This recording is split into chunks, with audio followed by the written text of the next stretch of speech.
روزے کا مقصد بھی یہی ہے. دیکھو روزے کی فرضیت کی حکمت آخر میں اللہ تعالیٰ نے یہی بیان فرمائی لعلکم تتقون، تاکہ تم متقی پرہیزگار بن جاؤ. یاد رہا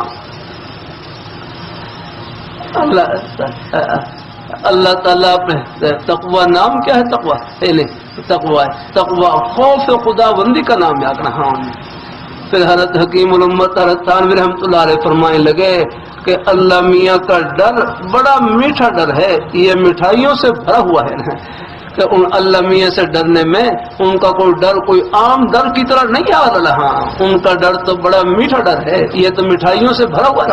سے ان سے ڈرنے میں اپنا ہی فائدہ ہے، دنیا کا بھی اور آخرت کا بھی. آخرت نہ رہا اللہ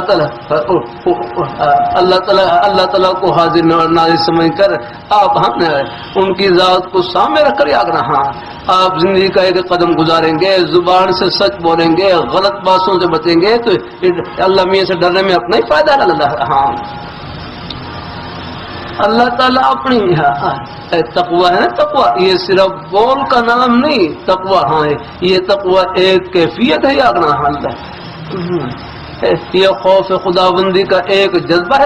ہاں یہ دل میں اتر جائے تو میرا کروں پھر یہ ایک قدم کو جنت کے راستے پر ڈال دیتا ہے.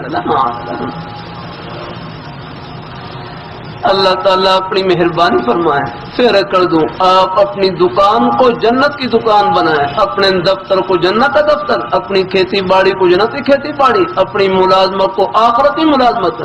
ہر جگہ اللہ نے اپنا خوشی کے بہانے پھیلا رکھا.